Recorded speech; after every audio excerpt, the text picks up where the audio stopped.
Kafune akkam jirtu hordoftoota Oromoo Koo chaanaalii kuni Oromoo Koo chaanaaliidha. Ani immoo Burtukaan Danuuti. Arrammoo viidiyoo biraadhaan gara keessanitti deebi'ee dhufeera. Viidiyoon koo guyyaarraa akkuma ilaaltanii xibsi firfirii yookaan immoo biddeen ciccitaa xibsiidhaan jechuudha. Isan qabadhee gara keessanitti dhufe biddeen bifa kanaan muradheera. Dhadhaa mi'eessuudhaaf as biraa qaba. Timaatimii koo haala kanaan muradheera. As biraa qaayas qaba rakkeessatti godhachuu fi shunkurtaa as biraa qopheeffadheera. Qullubbii jinjibila qaba. As biraa soogiddaa fi zayitii qaba. Egaa kunoo as birammoo warroota itti hojjedhu qopheeffadheera. As biraa foon koo xabbafachaan jira. Maaliif xiqqoo ishee dursee xabbafamuu qaba qobaatti jechuudha. Yeroo xibsi firfirii qopheeffattanii kanaaf kunoo bifa kanaanii foon as biraa xabbafataan jira. As birammoo shunkurtii koo amman itti godhadha jechuudha. Warroota kanaaniin viidiyoo koo gara hojjechuutti darbaa. Egaa Oromoo Koo chaanaal laayik, sheer, sabskiraayib gochuu hin dagatinaa. Egaa xibsi firfirii bareedduu ishee walii wajjiniin jalqabnaa. Anuma faana jira. Kunooti egaa akkuma isin ilaaltanii as biraa foon akka gaariitti bisheeffataan jira. Foonichi bishaan fixatee akka gaariitti bishaachuu qaba. As biraa immoo maalan godhadha jechuudha. Inni immoo as bukkeetti naa bishaata. As bukkeetti immoo shunkurtii qopheeffadhe jechuudha. Kunoo an bifa kanaan qopheeffadhe. Isinii akka feetanitti qopheeffachuu dandeessu. Keessitanii muruu an gaafa keessaa gurguddatu natti tola. Haala kana godhee shunkurtaan koosii ammanni bishaatetti akkasitti qadaadadhe. Foonichi immoo haala kanaan akka gaariitti gogee isinii bishaachuu qaba. Bishaan isaa afixatu agoogu kan akkasumatti sochoosaa shunkurtiin koos gaafa xiqqoo bishaatu gara keessanitti deebi'ee dhufaa. Oromoo Koo chaanaal jajjabeessuun kan Oromoo qofadha. Isinitti himeera. Ani yeroo hundumaa viidiyoo gaggaarii qabadhee gara keessanitti dhufuu hin dhiisu. Egaa isin immoo na jajjabeessuudhaan laayik, sabskiraayib gochuudhaan na cina dhaabbadha. Deebi'een gara keessanitti dhufa yeroo xiqqoo ishee bishaatu akkuma faana jira. Foonni haala kanaanii akka gaariitti isinitti xabbafamu xibsichi kan jechisiisu foonichi akka gaariitti bishaatee dhandhamni isaallee gaarii isinii ta'a yeroo gara shunkurtaa keessanitti godhatan jechuudha. Kanaafidha kan akkasiniin jedhu. Egaa kunoo foon isaa akkasitti bishaataa shunkurtiin immoo gaafa xiqqoo bishaatu deebi'een gara keessanitti dhufa.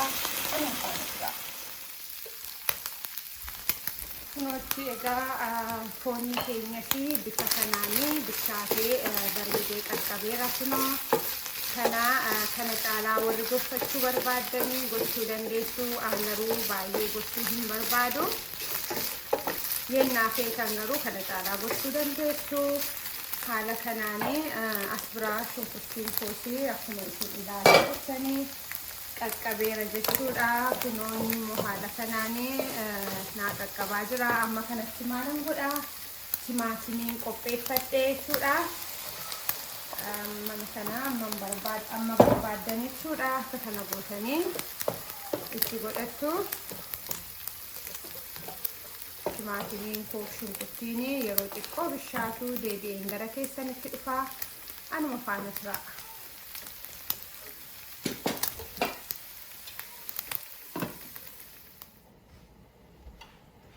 Kunuutti egaa shunkurtiin keenya haala kanaanii akka gaariitti nu bishaataa jira.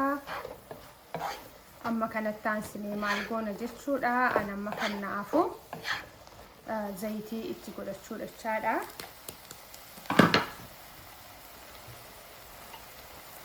Zayitiin kun immoo kun akkuma isinitti mul'atu zayitiin itti godhadha.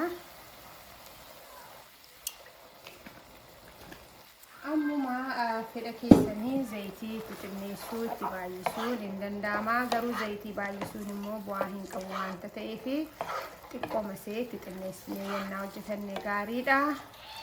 Egaa amma zayitiidha, shunkurtiidha, timaatimiin koommoo akka gaariitti yeroo bishaatu deebi'een gara keessanitti dhufa. Egaa kunoo shunkurtiin koo bishaataa jira. Sila waan isinitti ituun hin himin hafe keessaa tokko barbarree akkana barbaachisu isinitti himnee nan dagadhee dhiifama guddaa. Amma egaa barbarreen itti godhadha jechuudha. Barbarree keessanis ammuma fedha keessanii itti godhachuu dandeessu. Garuu baay'ee hin baay'isusi.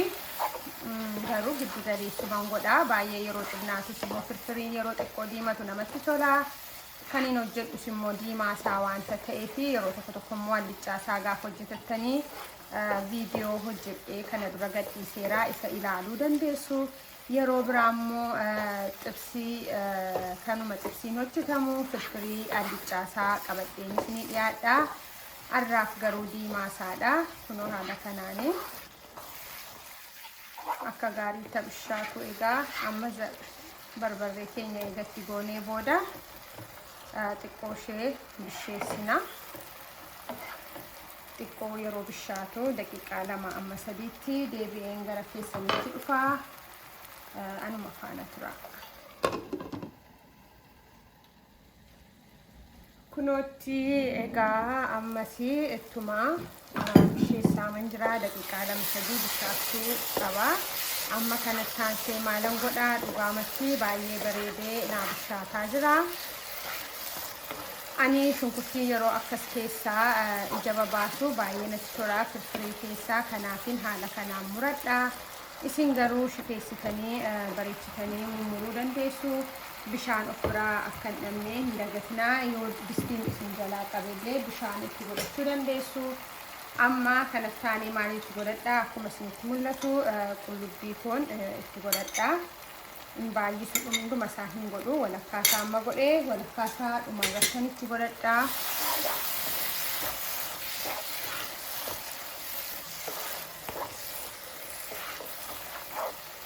Qullubbiin garuu akka inni itti waxii urgeessu isinitti himuu hin danda'u. Amma tokkichuma qullubbii gaafa itti godhu baay'ee urgaa'e.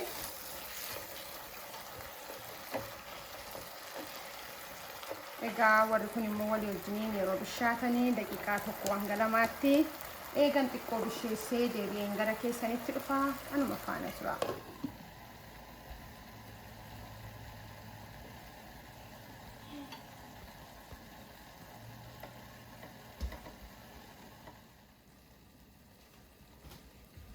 Ammayyuu ittuma fufee bishaataa jira. Kunoo isinitti mul'atu akka gaariitti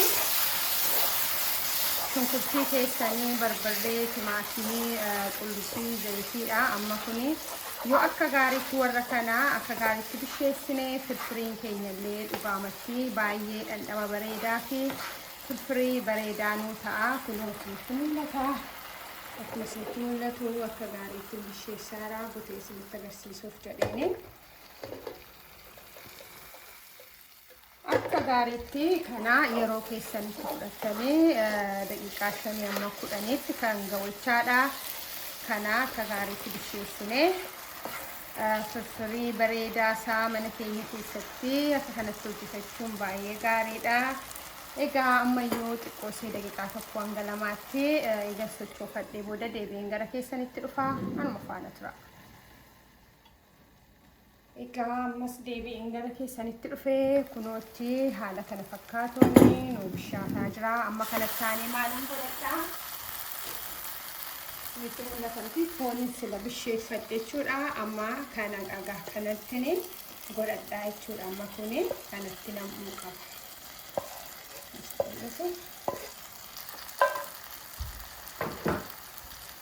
Kanatu amma furfurii keenya xabsa furfurii keenya mi'eessaa jechuudha. Kun immoo kana wajjin daqiiqaa tokko hanga lamaatti eegan akka gaariitti bisheeffadhee booda deebi'een gara keessanitti dhufaa. Oromoo Koo channel like, share, subscribe gochuu hin dagatinaa.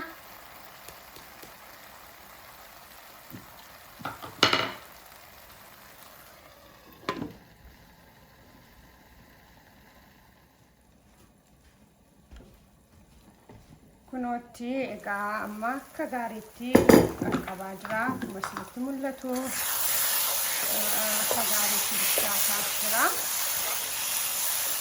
Amma kanatti aansinee maal goonaa isinis bishaan ho'aa yennaa abidda biraa qabaattanii bishaan ho'aa gaariidha. Bishaan ho'aadhaani kana xiqqoosee bishaan firfirii keessaniif barbaachisu jechuudha. Amma kanatti aanee wanti nurraa eegamu bishaan firfirii keenyaaf barbaachisu itti godhachuu qofadha. Kunoo akkuma isinitti mul'atu bishaan qabaas bira ammuma barbaaddan jechuudha.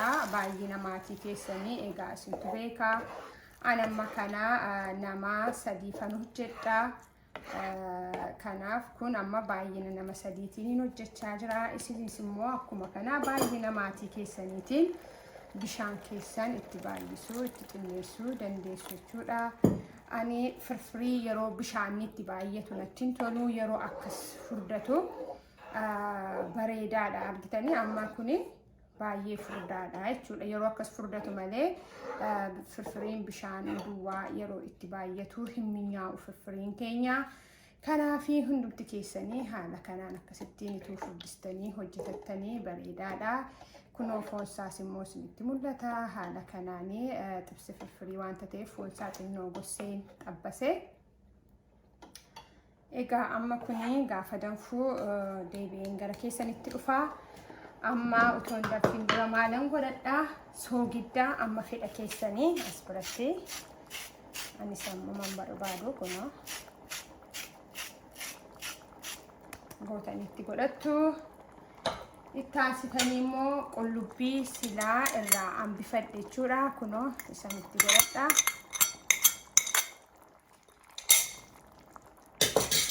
Warra kanaa eega walitti xiqqooshee naaf bishaatanii booda deebi'een gara keessanitti dhufaa.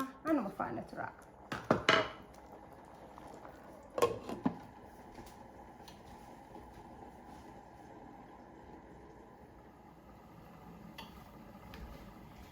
Egaa kunoo bifa kana fakkaatuun firfiriin keenya qaqqabaa jira.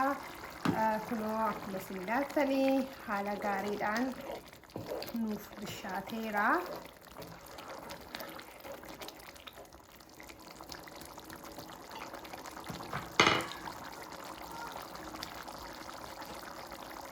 Haala gaariidhaan akka kanatti eegaa isinii bishaatee booda maalitti godhadhu jechuudha. Dhumarratti dhadhaa keessanii kunoo dhadhaa fallaana tokko jechuudha. Baay'eetti baay'isu kunoo kun nagaa. Itti aansuudhaan immoo silaa kana isinitti ni nafee makallashaa. Viidiyoon makallashaa yoo barbaaddanis kana jala jira. Isinitti godhadhaa.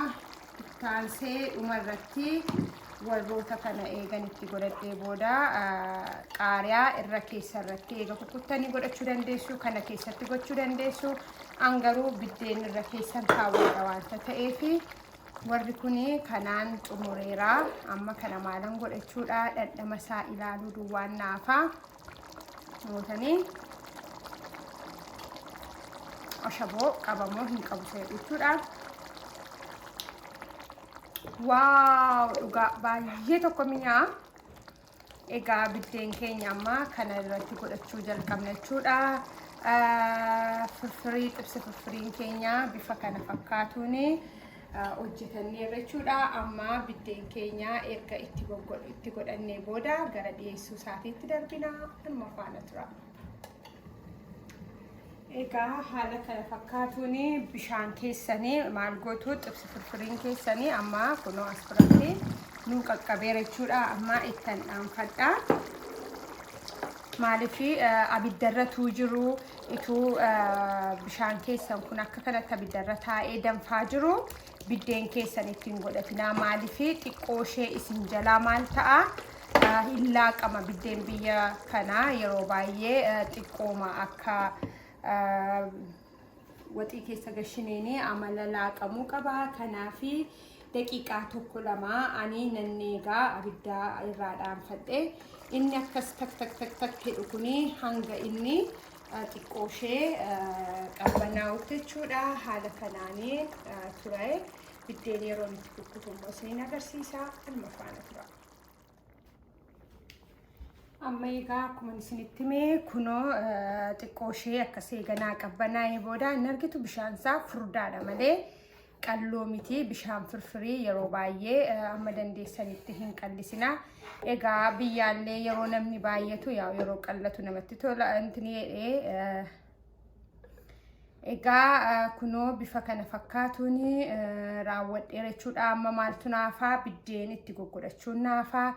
Biddeen keessanii egaa suuta jettanii itti godhachuu hin irraanfatinaa. Akka biddeen keessan gaafa as keessa galuu isin jalaa hin laaqamneef jechuudha.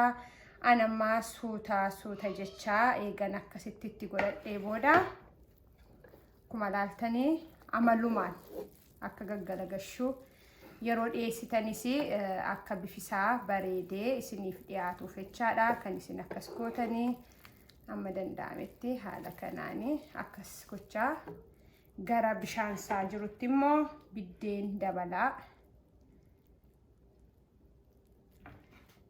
Rakkina qabaateef otoo hin taane bifisaa akka bareedee nuu dhiyaatuu fi yeroo dhiyeessinu ijattis akka toluuf jechaadha. Akka hin laaqamneefidha kan nuun suuta jennee akkas tattabachiisaa. Haala kanaanii biddeen keessan karaa ittoon jirutti immoo biddeen dabalattu jechuudha. Haala kana fakkaatuuni.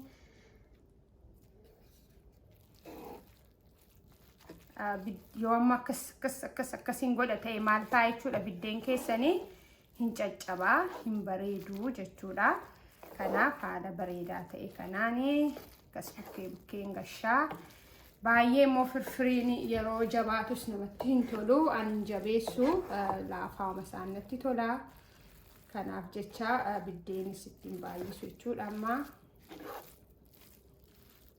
haala kanaanii xibsi firfirii koo ani gaa xumureera jechuudha. Dhiyeessee immoo maal akka fakkaatu isinitti agarsiisa. Kunoo bifa kana fakkaatuun firfiriin keenya nuuf qaqqabeera jechuudha.